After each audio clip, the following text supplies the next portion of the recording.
All right, folks, here we go. Today, we've got a guest who's absolutely convinced that Jesus was actually a Muslim. Yep, he's ready to prove it. But just when he thinks he's got Godlogic cornered, bam! Godlogic points out one tiny little contradiction that leaves our guest totally stuck. Let's jump right in.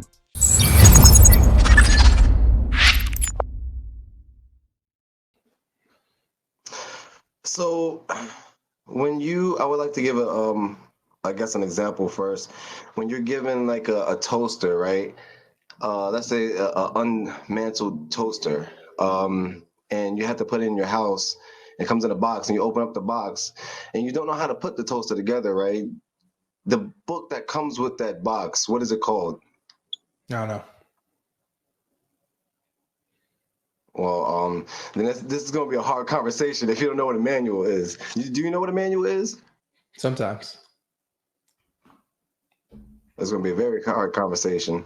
So my point is that when the toaster came to you and you needed the toaster, you needed the manual to put together to learn how to obviously use the toaster. Okay. So my logic is that God would put us on this earth and give us a manual to how to live this life and how to get back to him. What does that got to do with Jesus being a Muslim?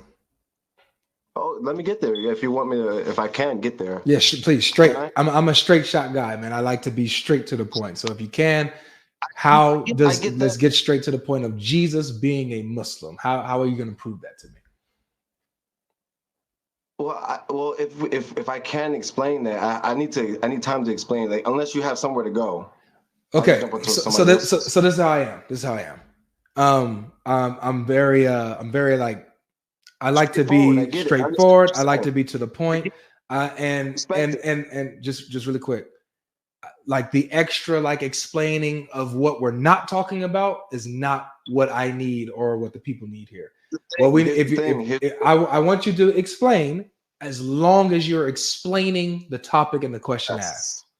Yes. Okay. Yes. So yes, explain how Jesus is a Muslim specifically, please.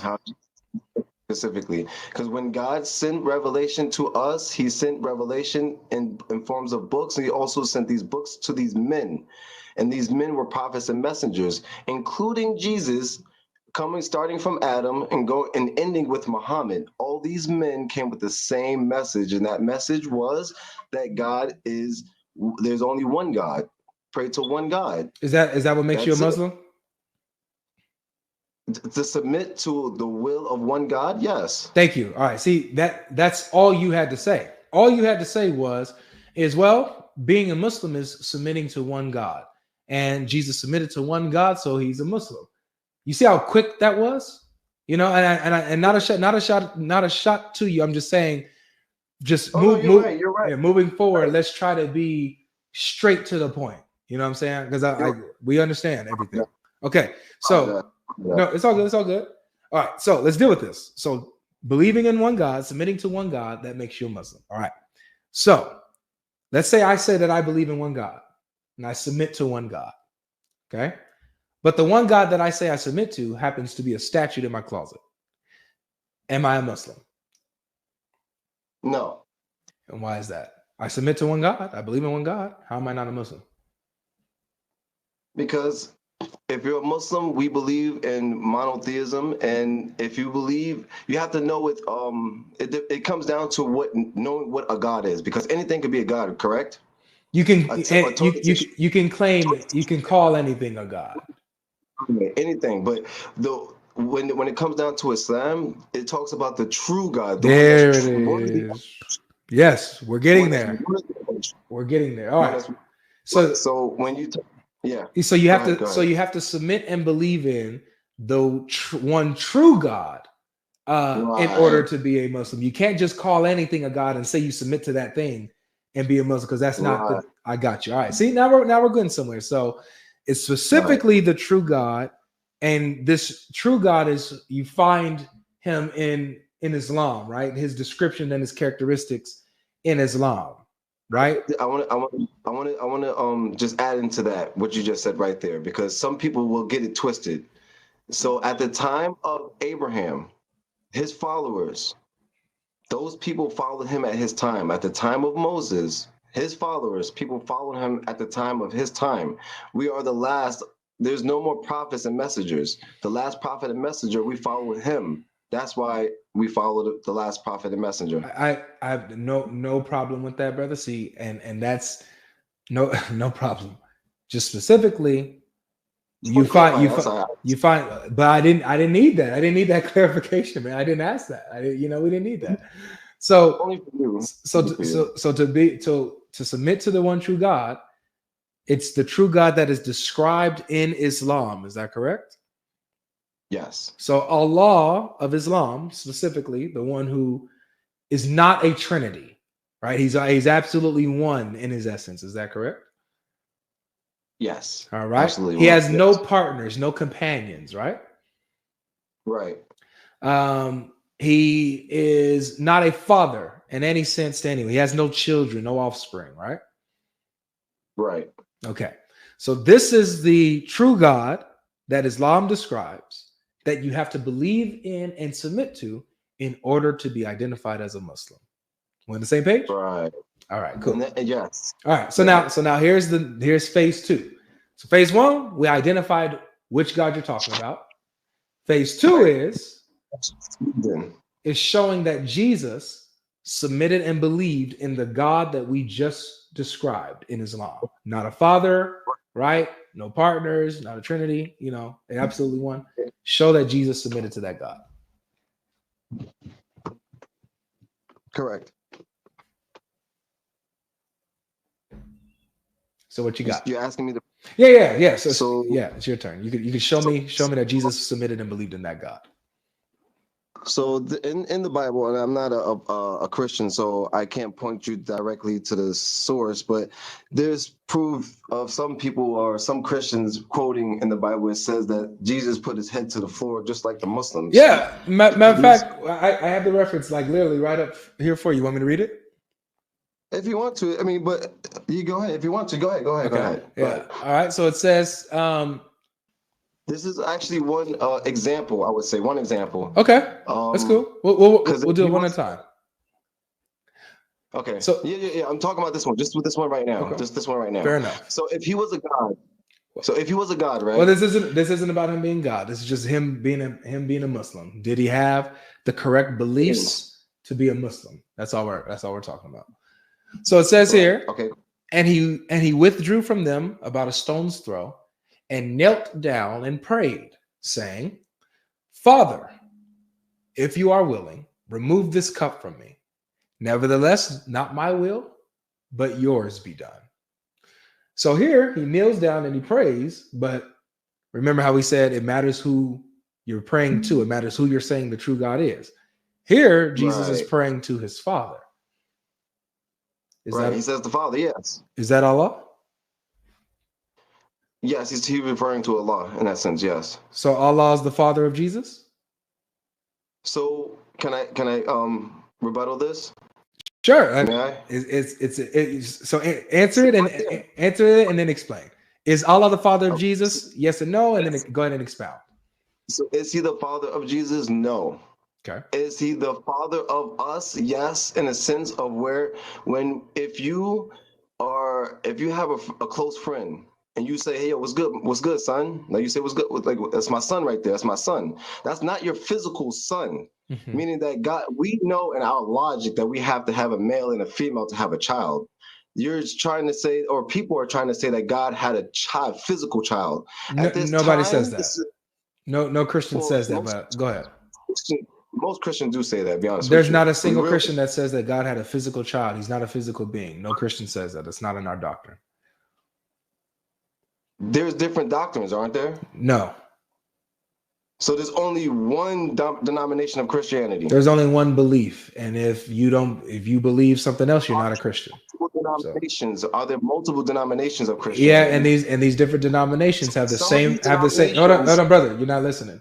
They have the same beliefs. These different denominations have the same fundamental beliefs. There'll be other little minuscule things that they differ on, but the same fundamental beliefs. We all believe the same thing. We don't believe that God is physical and had a physical son. So, continuing with this, you're saying that Allah is the Father. Wait, first you said he's not the Father of Jesus, but he's the father of us figuratively. Not his physical. Figuratively, yes, he's saying father because he knows that he is the creator. That's why he's calling him father. At that time period, he called him the father. Got it. So got it. Just like how people. So Allah is the father of Jesus in some sense. He's in metaphorically, yes, if you want to say in that sense, not physical, not DNA. So in a figurative sense, Jesus is the son of Allah. Right. Okay, I got you. We all are. Okay. So this is what I want you to do for me, okay? What I want you to do for me is I want you to get me a verse in the Quran that says that we are all the sons of Allah, that we're all children of him. Okay. I can't do that. 2, why not? Can I ask you a question? Because you've asked me 3 questions already. Can I ask you a question? Wait. Why can't you show me in the Quran that we are the children of Allah? Since that you're a Muslim and you're saying this. I already proved to you that he doesn't have children. I already proved to you that he's not our physical father. So there's no way I can prove to you in the Quran that he has physical children. I didn't ask about physical. So let me be clear with you again, okay? I'm not asking you about any. I'm asking you about any sense. So you already ruled out physical, but you said metaphorical. Yes. Okay, fine. All right, so in the metaphorical sense, no problem. Can you show me from the Quran that we're all the children of Allah, metaphorically? Can you show me that the Quran was made or was here in the time of Jesus? Can you show me that the Bible was created in the time of Jesus? Can you show me that the Bible was created in the time of Moses? No, these are different times. So obviously Moses did not call God the Father. So he still prayed to the same God, right? You said Moses didn't call God the Father? Moses still prayed to the same God, right? He called God Father. Moses did. Deuteronomy chapter 32, verse 6. Was Deuteronomy there at the time of Moses? Yes. When did Moses confirm that? Stop doing the Muslim shuffle now. Please stick to the point. No, I'm not. So can you show me that we're all children of Allah in the Quran? That's your question. I said no, you cannot. There's no proof of that in the Quran. So then why are you saying this when there's nothing in that says that in the Quran? Why are you saying this? I broke it down to you, but can I ask you a question? Wait, no, you didn't break it down. Why are you saying something that doesn't exist in your Quran?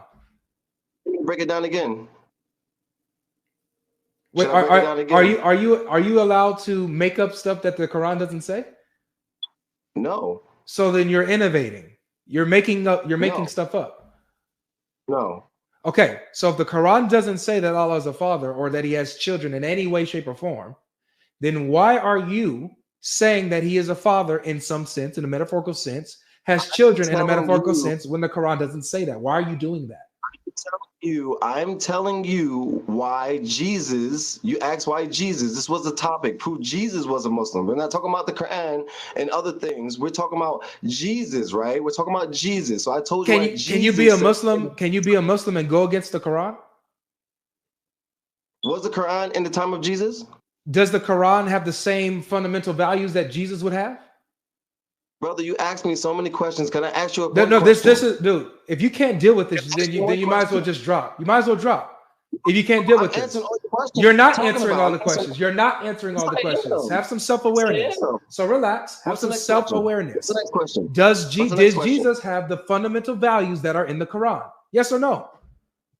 Yes. Okay, so the Quran didn't have to exist in Jesus's time for Jesus to line up with the Quran because they would have the same fundamental values. Exactly. That's why he's a Muslim. Okay, so since he's a Muslim, he lines up with the Quran. So you're saying that you're agreeing that Jesus called God his father in some sense. According to the Quran, is Jesus the son of Allah in some sense? Yes or no? No. So then why are you saying that? So that means that Jesus is going against the Quran. Jesus says that God is his father in some sense. The Quran says, nuh-uh, doesn't say that. So Jesus is going against the Quran, so he can't be a Muslim. No, he's a Muslim. He can't be. He doesn't have the same values as the Quran. He can't be a Muslim. Can I ask you a question? Wait. I want you to pay attention to what you just said. I did. I heard what you said. No, I want you to hear what you said. You said the reason why. Okay, good. So you said the reason why Jesus is a Muslim is because he has the same fundamental values that's in the Quran. That's what you said. But when we look at it, no worries. So when we look at it, we see that Jesus says that God is his father in some sense. You said that that's not in the Quran. So Jesus does not have the same values that's in the Quran. Do you get it?